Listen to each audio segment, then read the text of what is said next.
de la certeza, de la seguridad en Cristo, o si lo quiere en otras palabras, la certeza de la seguridad cristiana. La seguridad. Alguien dijo que la seguridad,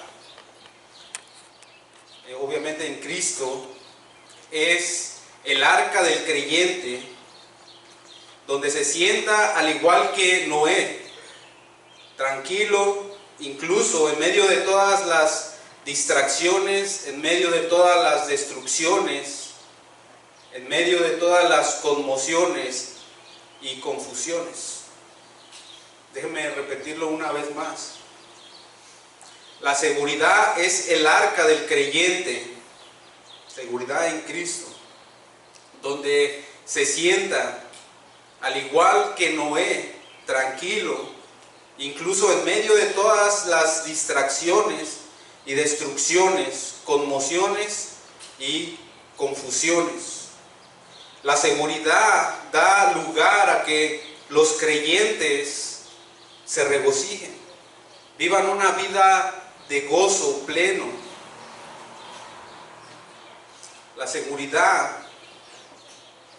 tener seguridad, es en cierto sentido experimentar el cielo en la tierra, pero tristemente la seguridad es una perla que la mayoría desea, es una corona que pocos usan, y como consecuencia la mayoría de creyentes viven entre temores y cuelgan, por así decirlo, penden entre el cielo y el infierno.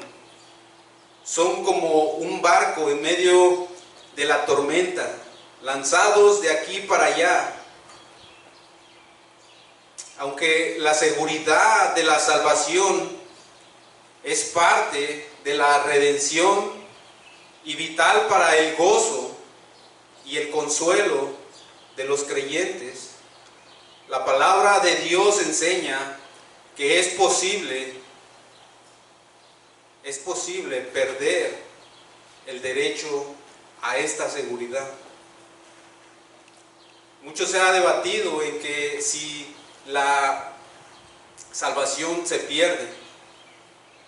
Ha habido muchos argumentos, contraposiciones, y algunos dicen que sí se pierde, algunos dicen que no se pierde, pero lo que importa es lo que la palabra de Dios dice. Y la palabra asegura, certifica. Tenemos la certeza por medio de las Escrituras de que la salvación es eterna.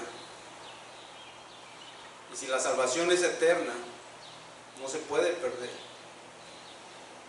Para aquellos que creen que la salvación se puede perder, lo único que podemos aconsejarles es que pues la cuiden. Pero la certeza de la salvación está en todas partes de las Escrituras. Y no solamente la tenemos todos los creyentes, pero como acabamos de decirlo, muchos creyentes pierden no la salvación, porque no se pierde, pero el derecho a ella. La carta de Juan que estamos estudiando es un documento de pruebas. ¿A cuántos les gustan las pruebas? ¿A cuántos cuando iban a la escuela, a la secundaria, a la preparatoria, les gustaban los días de prueba? Mañana va a haber prueba, mañana va a haber examen, decían, ¿no? Y unos se preparaban bien, ¿no? Llevaban su acordeón. No sé si saben lo que es un acordeón, pero es un papelito con las respuestas y se lo sacaban debajo de la manga. Bueno, esta carta es una carta de pruebas, y estas pruebas son para verificar la salvación y a la vez nos estimula a la seguridad de ella, a la seguridad de esta salvación en Cristo. Prueba, esta palabra es la acción y el efecto de probar. Es un análisis, un examen que se hace para demostrar o comprobar las aptitudes de alguien. La prueba es el medio que confirma la verdad o falsedad de una cuestión debatida. Y esto es lo que es la carta de Juan.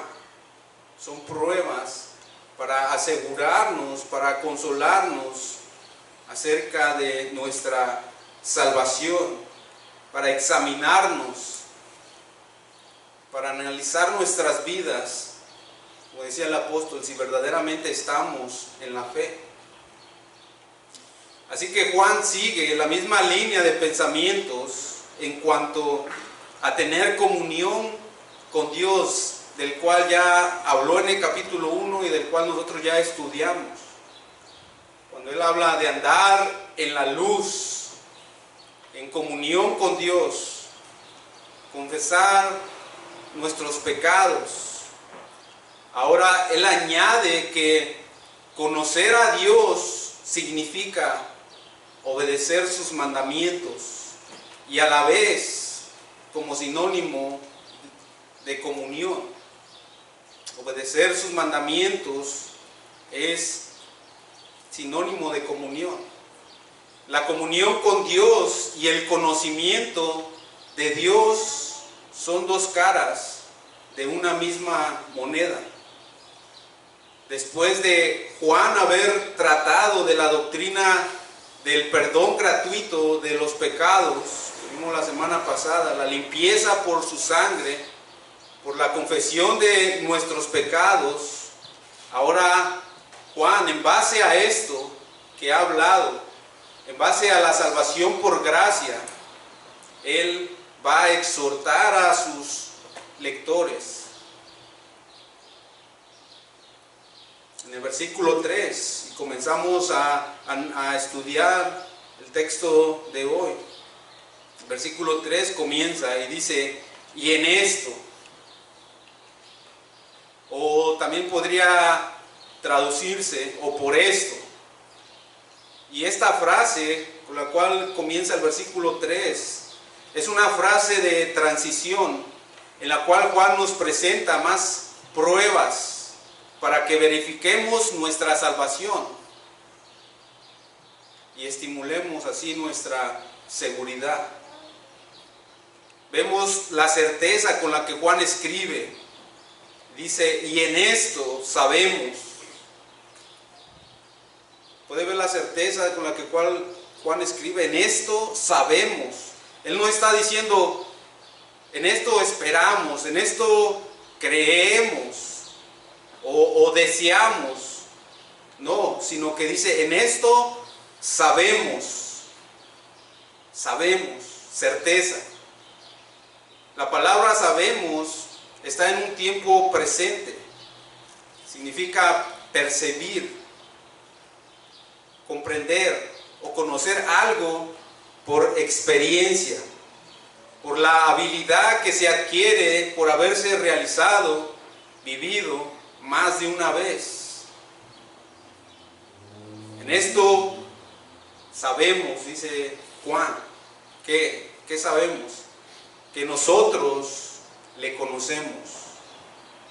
¿A quién? A Cristo, del que ha hablado en el capítulo 1, que era desde el principio. A Cristo.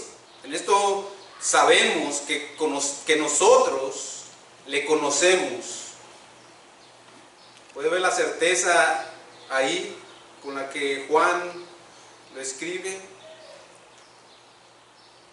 Y este conocer, este conocimiento de cual habla Juan, Se puede extender desde el momento en que creímos en Cristo para salvación. Pero ese conocimiento, desde el momento que creímos, da un resultado presente, continuo.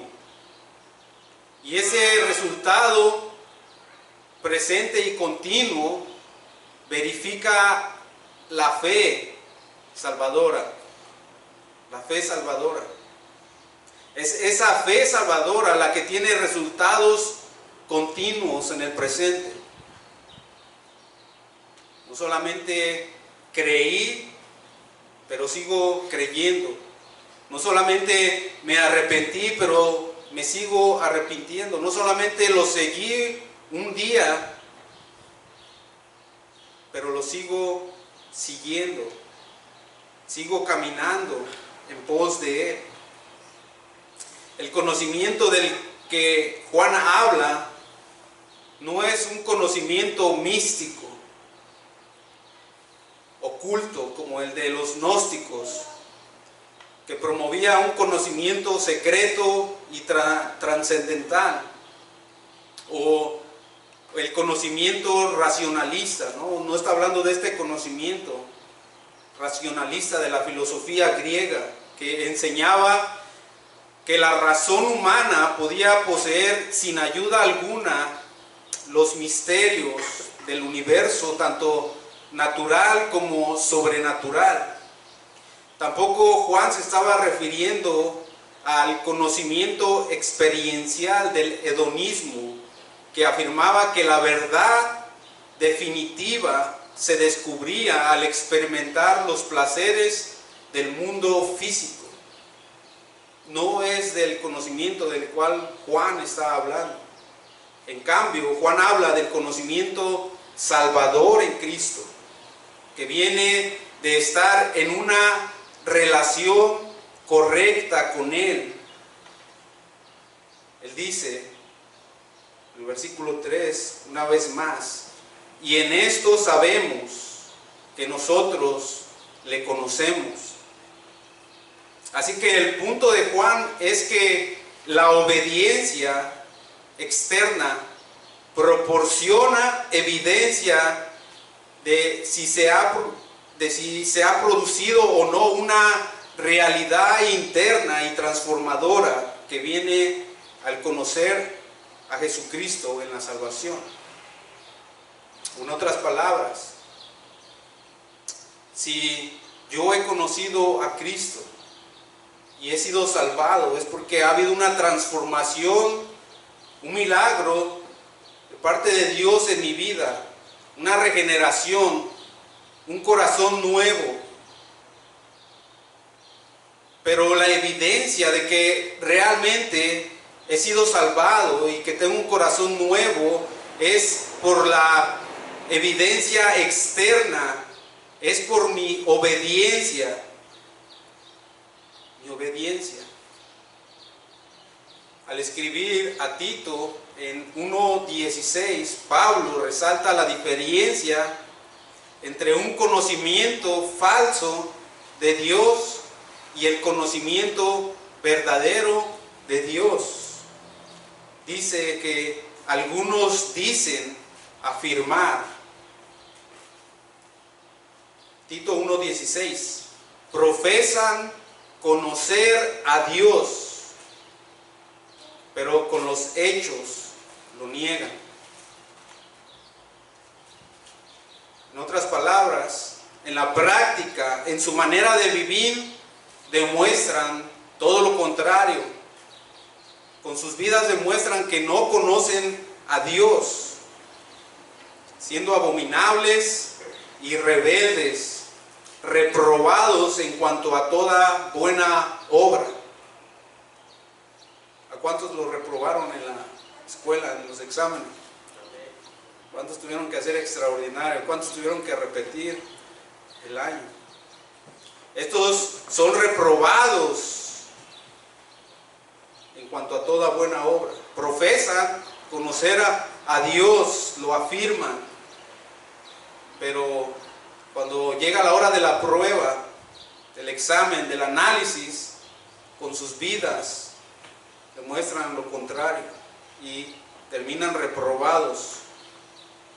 En 2 de Timoteo 3:5 dice que tendrán apariencia, será una apariencia de piedad, pero negarán la eficacia de ella.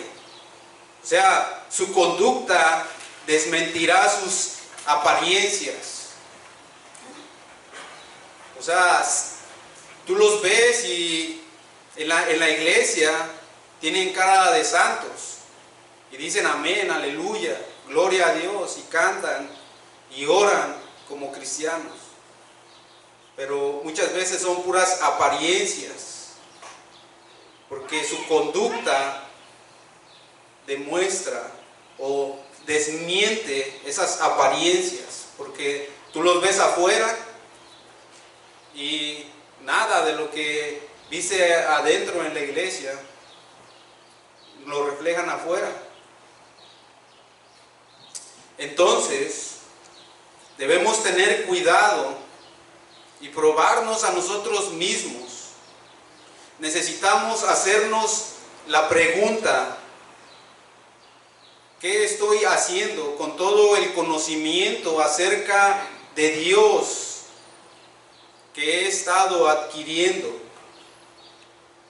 Nuestro conocimiento de Dios es simplemente teórico, intelectual, o si mi conocimiento teórico e intelectual lo estoy llevando a la práctica.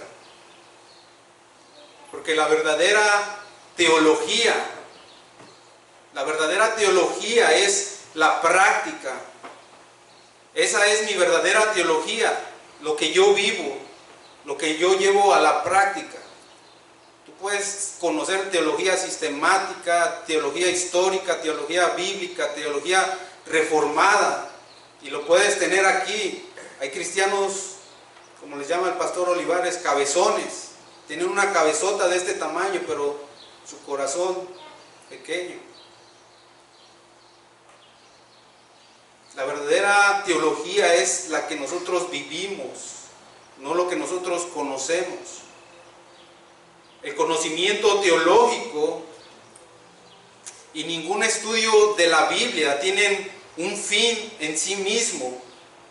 Si buscamos el conocimiento teológico bíblico por lo que es en sí mismo, terminará por resultarnos contraproducente.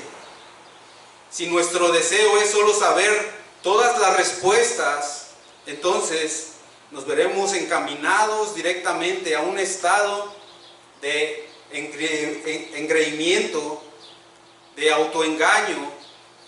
Tenderemos a sentirnos superiores a otros cristianos. Es posible tener todos los conceptos correctos en la cabeza sin haber conocido jamás en el corazón las realidades a que los mismos se refieren. Pablo le dijo a los ensoberbecidos corintios en 1 Corintios 8:1, al último de versículo 1, dice: el conocimiento envanece, el conocimiento enorgullece, nos vuelve orgullosos. Y si alguno, en el versículo 2, se imagina que sabe algo, aún no sabe nada como debe saberlo.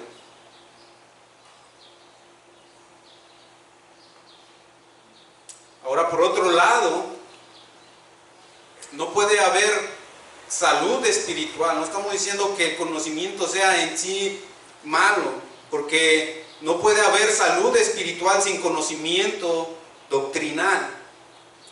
Es correcto tener una teología bíblica, un conocimiento doctrinal sano, bíblico, pero también es cierto que no puede haber salud espiritual con dicho conocimiento si se procura con fines errados. Hay mucho conocimiento acerca de Dios, pero poco conocimiento de Dios. Conocemos acerca de Dios, eso es lo que tenemos en la mente, que conocemos intelectualmente, pero el verdadero conocimiento de Dios en la práctica escasea. Por otro lado, hay un verdadero amor a la verdad revelada de Dios y un deseo de saber todo lo que se pueda de ese Dios maravilloso. Es lógico y natural que le suceda a una persona que haya nacido de nuevo. Querer conocer a Dios más y más. ¿Qué nos dice el Salmo 119? No sé si usted lo ha leído, es uno de los salmos más cortos de la Biblia. Y precisamente este salmo habla de la palabra de Dios. Déjenme nada más citarle así, les voy a pedir que lo lean en sus hogares, el Salmo 119, pero déjenme citarle unos versículos. Enséñame, dice el salmista, tus estatutos. Abre mis ojos y miraré las maravillas de tu ley. Oh, cuánto amo yo tu ley. Cuán dulces son a mi paladar tus palabras, más que la miel a mi boca. Dame entendimiento para conocer tus testimonios. Ese es el corazón del salmista, expresando todo esto y es lo que vas a encontrar cuando tú lees el Salmo 119. Es ese deseo ardiente por conocer al Dios de la palabra, y no solamente la palabra de Dios. Todo hijo de Dios anhela, junto con el salmista. Todo nacido de no, todo verdadero creyente anhela esto, junto con el salmista. Quiere saber todo lo que se puede acerca de su Padre Celestial. De este modo, prueba de que ha nacido de nuevo, porque ha recibido el amor de la verdad para ser salvos. Veamos la diferencia entonces entre conocimiento intelectual y conocimiento práctico. Aquí en el Salmo 119, lo que anhelaba el salmista era adquirir un conocimiento no teórico, sino práctico acerca de Dios. Su anhelo supremo era de conocer a Dios mismo y deleitarse en Él, y valorar el conocimiento sobre Dios simplemente no solamente como un medio, no solamente, como un fin, sino como un medio para ese fin. Quería entender las verdades divinas con el fin de que su corazón pudiera responder a esas verdades y que su vida se fuese conformando a ellas. Observamos lo que se destaca en los versículos iniciales del Salmo 119. Dice: bienaventurados los perfectos de camino, los que andan en la ley de Jehová. Bienaventurados los que guardan sus testimonios y con todo el corazón le buscan. Ojalá fuesen ordenados mis caminos para guardar tus estatutos. Puedes ver que el conocimiento sobre ese Dios era ese medio para ese fin de llevarlo a la vivencia.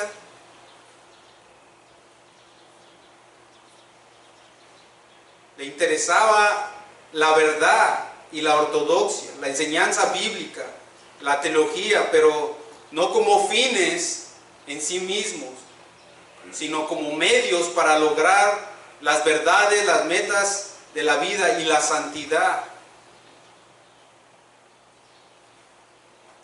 Esta debe ser nuestra actitud también, si somos verdaderos creyentes. Debemos procurar el estudio de Dios,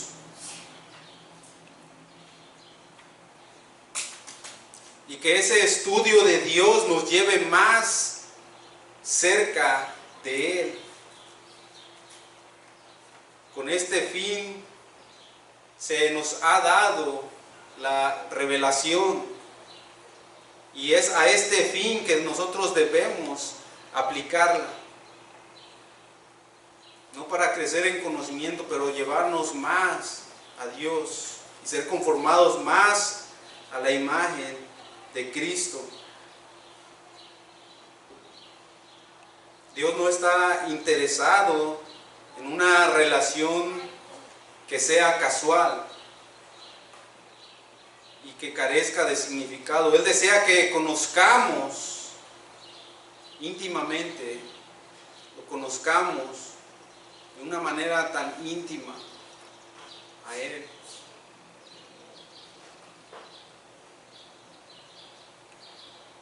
Y en esto sabemos que nosotros le conocemos, si guardamos sus mandamientos. Versículo 3 de nuestro texto. Conocer a Dios es cumplir sus mandamientos, y cumplir sus mandamientos es conocer a Dios. Las personas que conocen de verdad a Dios son aquellas que buscan vidas santas y coherentes con el nuevo pacto de Dios. Nuevo pacto en su sangre. El pacto que hizo, pacto de gracia por medio de la redención de Cristo. La única manera que podemos conocer a Dios y poder tener esa relación correcta con Él. El profeta Jeremías explicó acerca de la naturaleza de este pacto. Las condiciones del nuevo pacto que Dios le reveló a Jeremías las encontramos en capítulo 31, versículo 33 al 34.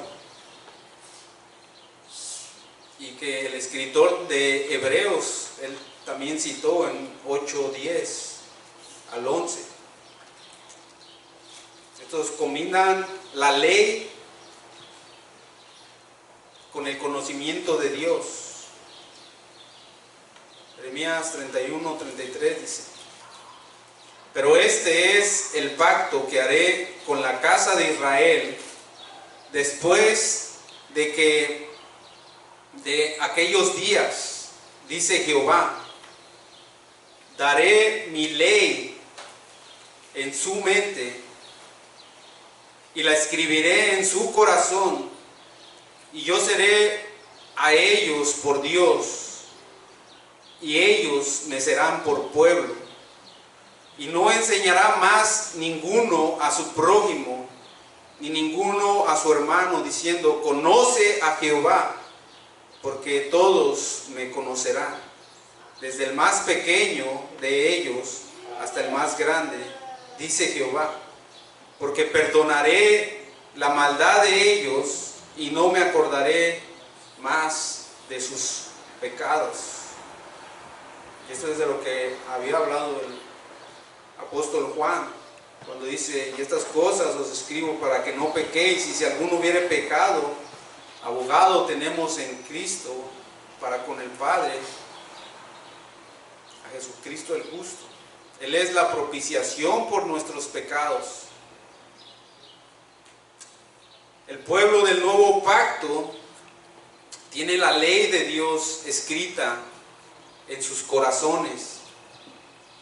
Y lo que hay en el corazón de un individuo controla cómo vive. Eso fue lo que habló el proverbista en 23:7, cuando dijo: porque cuál es su pensamiento en su corazón, tal es. Jesús dijo que de la abundancia del corazón habla la boca. Que el hombre del buen tesoro de su corazón saca cosas buenas. Entonces, si guardamos, dice Juan, si guardamos sus mandamientos, y guardamos resalta la idea de una obediencia vigilante y activa. También se puede traducir como cumplir. Y en este texto significa cumplimos sus mandamientos. Si guardamos, si cumplimos sus mandamientos. También guardamos está en un presente activo y transmite el sentido de que los creyentes salvaguardan continuamente los mandamientos porque los consideran valiosos.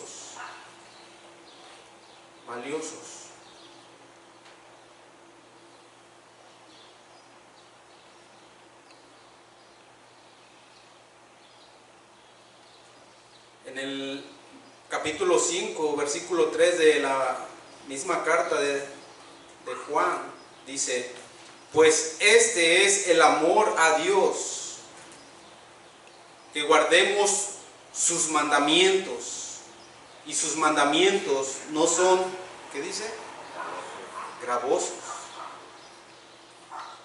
A diferencia de las tradiciones religiosas que los líderes religiosos imponían como una carga pesada, de cual Jesús le dijo que ellos ni con una mano querían llevarlas. El yugo de Jesús, él dijo: mi yugo es más fácil y ligera mi carga. Porque ¿cómo somos salvos? ¿Por obras? ¿Por guardar la ley? ¿Por cumplir los mandamientos? No. Fuimos salvados por gracia, por medio de la fe. Y eso,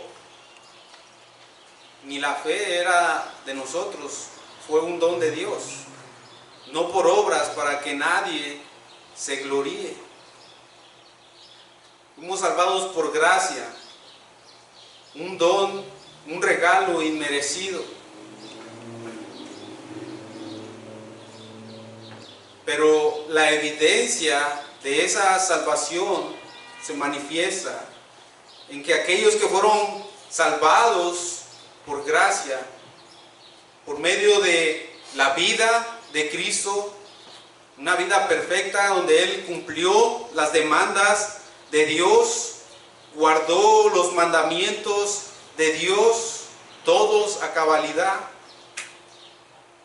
Su muerte en la cruz, donde Él hace un intercambio, un glorioso intercambio, donde Él toma nuestro pecado y lo lleva en su cuerpo de carne.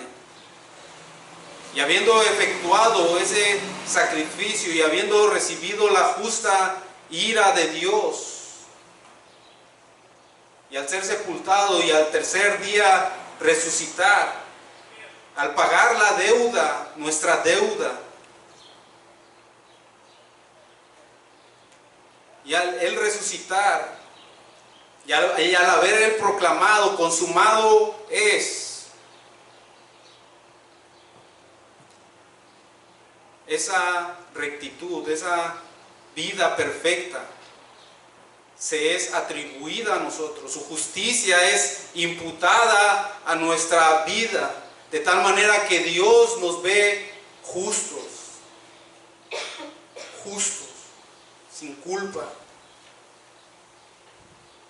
¿Somos justos?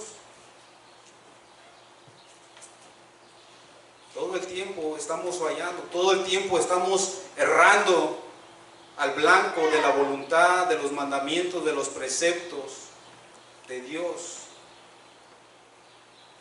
Pero tenemos un abogado que está intercediendo, que está hablando en favor de nosotros, diciendo: yo he pagado por ellos. Y teniendo nosotros este conocimiento de esa salvación gloriosa, en gratitud, en amor a Dios, llevamos una vida amándolo a Él y guardando sus mandamientos. Y ya no son una carga para nosotros. Y ya no es como antes: tengo que obedecer. No es una camisa de fuerza. Es que lo tengo que hacer porque Dios dice. No, es un deleite obedecer. Sus mandamientos no son gravosos, no son una carga. Yo me deleito en obedecerlos porque Él es mi modelo. Él obedeció al Padre.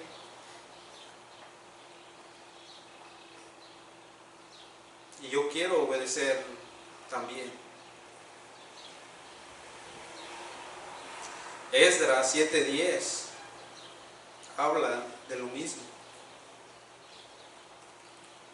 Porque dice en Esdras 7:10, porque Esdras había preparado su corazón para inquirir la ley de Jehová. Este inquirir es estudiarla, examinarla.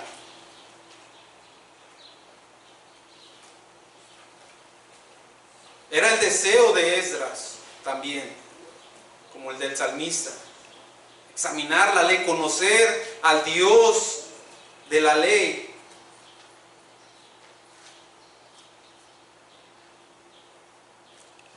Pero no solamente para que tuviera conocimiento, pero mira lo que sigue diciendo: y para cumplirla.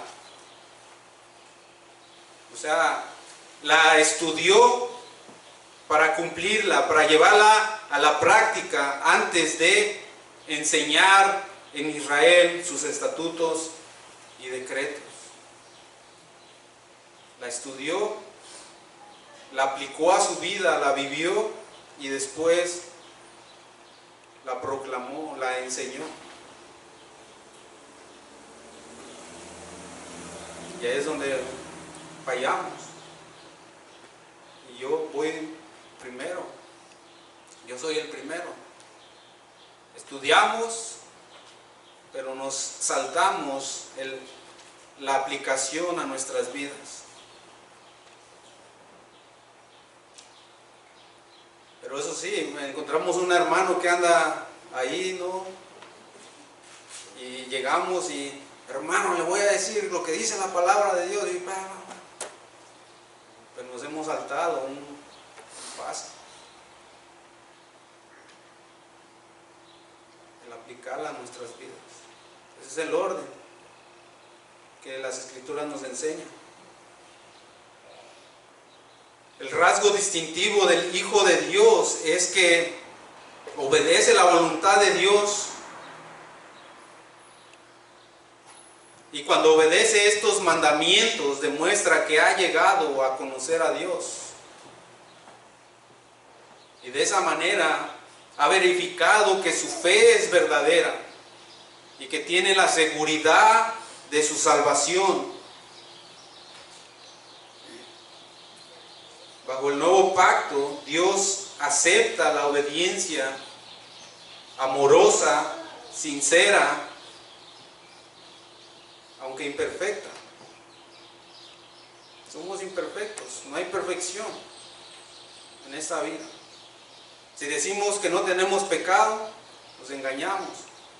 Hacemos a Dios mentiroso. Pero Dios acepta una obediencia amorosa, sincera, aunque imperfecta, de los creyentes. Esa obediencia voluntaria a las Escrituras en la vida diaria es un indicador fiable,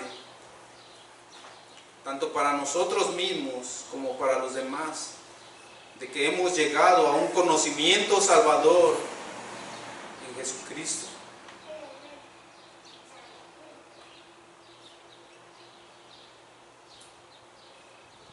Esto distingue a los no arrepentidos de los regenerados. Pablo llamó a los no arrepentidos hijos de desobediencia en Efesios 2:2, mientras que Pedro, el apóstol Pedro, identificó a los regenerados como hijos obedientes en 1 de Pedro 1:14.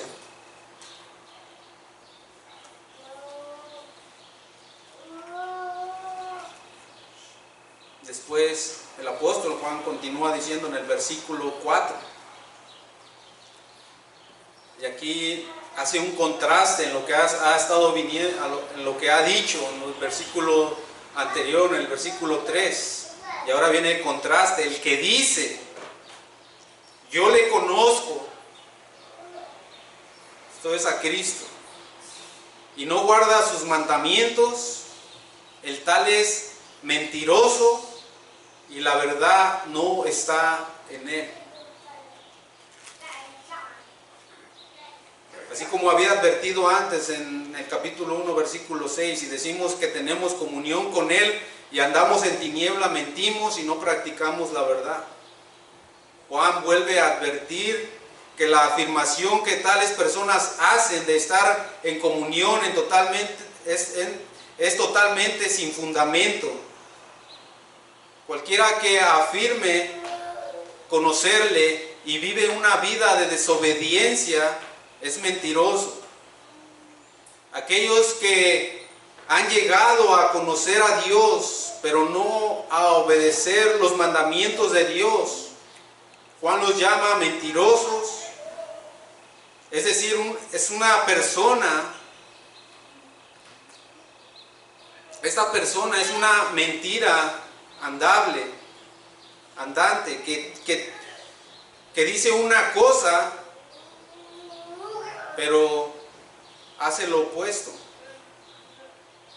La palabra mentiroso describe el carácter de una persona cuya conducta total está opuesta a la verdad, porque no tiene la verdad de Dios. ¿Se recuerdan lo que Jesús advirtió a Pilato? Todo aquel que es de la verdad, oye mi voz. Y este oír no solamente escuchar, sino es un oír con la idea de obedecer.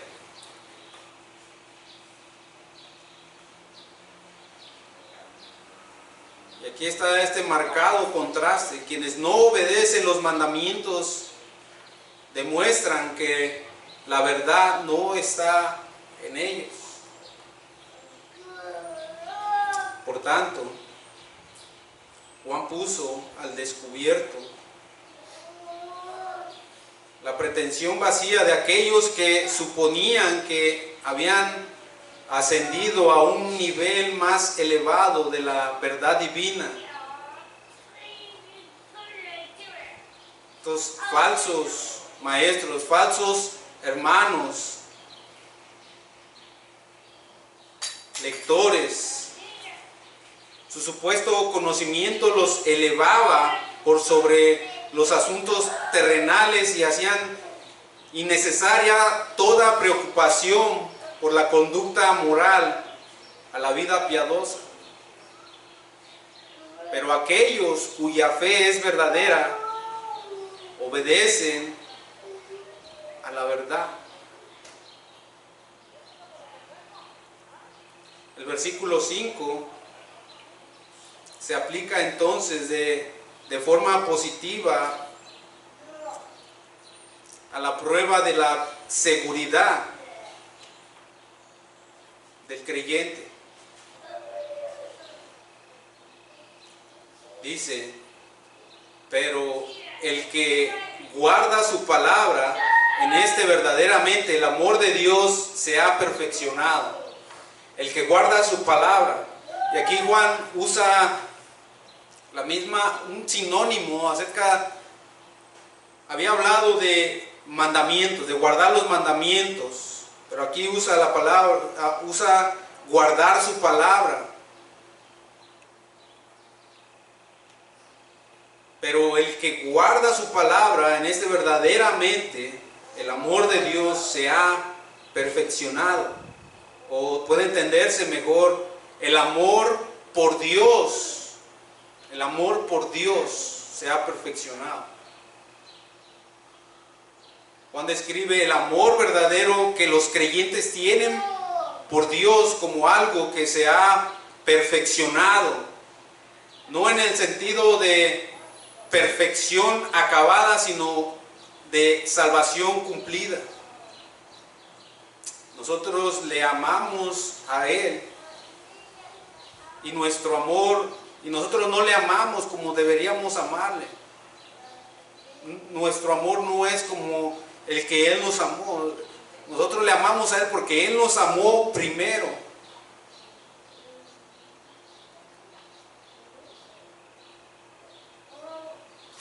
Es por este amor verdadero que los creyentes sabemos, es un amor defectuoso, pero a la vez verdadero, que los creyentes saben. Es por este amor que los creyentes saben, tienen la certeza que están en Él, que están en Cristo. Por esto sabemos que estamos en Él. Al final del versículo 5.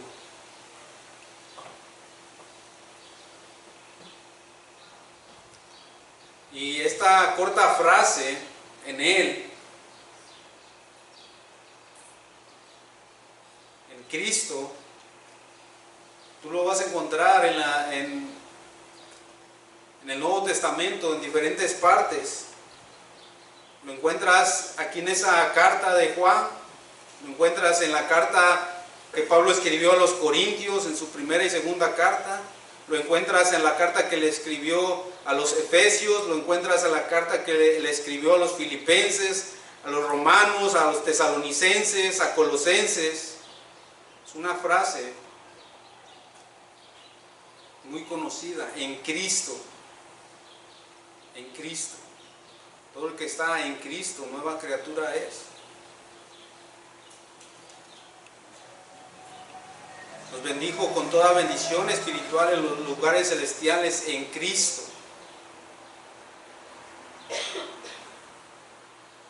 E indica esta frase una verdad central de la fe cristiana.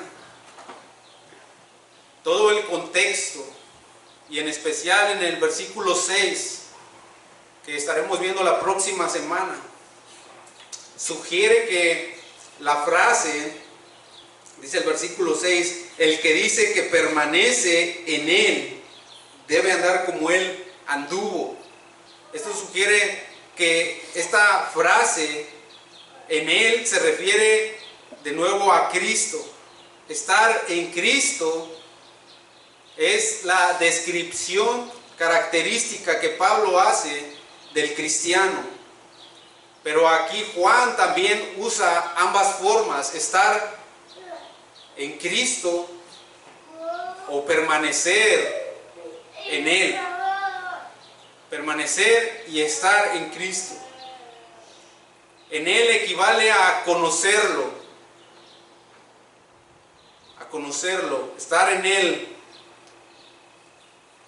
Y eso lo vemos en el versículo 3 y 4, que lo vimos. Y en el versículo 5 equivale a amarlo. Versículo 5 dice: pero el que guarda su palabra, en este verdaderamente el amor de Cristo se ha perfeccionado. Por esto sabemos que estamos en Él. Ser cristiano consiste, en esencia, y con esto voy cerrando, ser cristiano consiste en esencia de una relación personal con Dios en Cristo, conociéndolo, amándolo y permaneciendo en Él, así como el pámpano permanece en la vid. Este es el significado de la vida eterna, que te conozcan a ti y a Jesucristo. Esta es la vida eterna. Sabemos que estamos en el verdadero, en Jesucristo. Tenemos la certeza porque lo conocemos, lo sabemos, porque permanecemos en Él. Este conocimiento no es mental, intelectual, no, es un conocimiento verdadero, experiencial, de vivencia, porque contemplamos la deidad de Dios. Ahora, mis amados hermanos, conocer a un Dios infinito,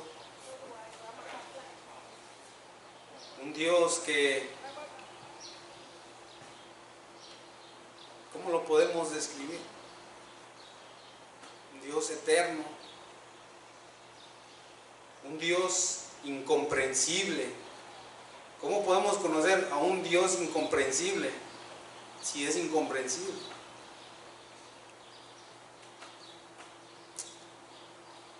¿Cómo una mente finita puede entender a lo infinito? Es como querer llenar un vaso de agua con todo el agua de los mares y los ríos del mundo.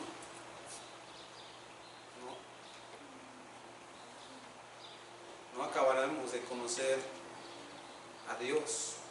Tenemos una eternidad para conocer a Dios, porque es Dios. Si pudiéramos conocerlo a plenitud, no sería Dios.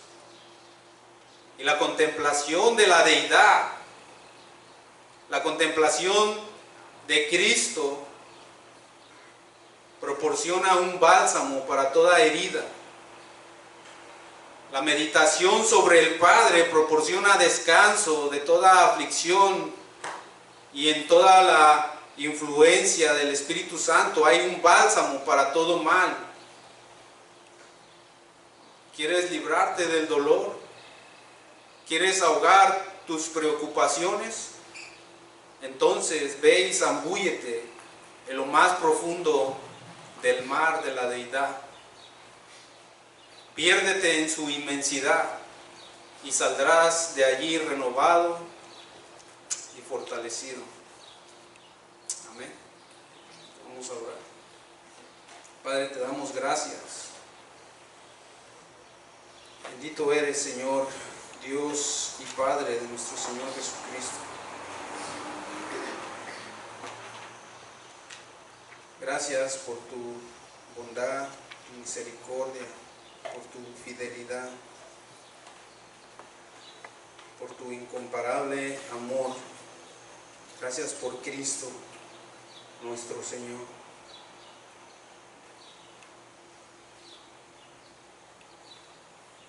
Gracias, Señor, porque te has dado a conocer, Dios, a través de tu palabra, Señor, a través de lo creado, Señor, a través del testimonio de tu Espíritu en nuestras vidas. Te amamos, Dios. Te amamos, Señor, y Señor,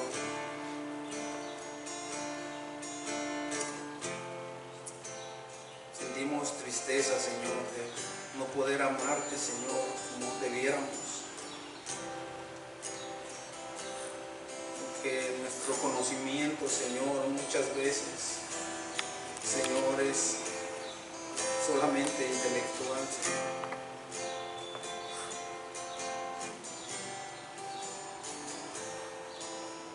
Y pagamos el precio, Señor. Caminamos, Señor, en esta vida en temor,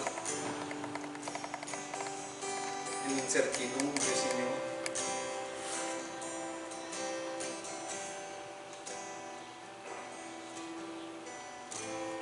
Todo, Señor, por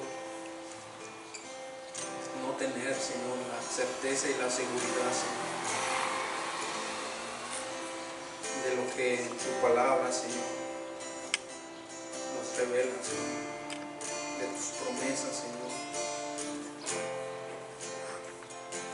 Ayúdanos, Padre, ayúdanos, Señor, y guíanos, Señor, por el poder, Señor, de tu Espíritu y de tu palabra, Señor. Ayúdanos, Señor, a sumergirnos, Señor, en el mar de la deidad, Señor.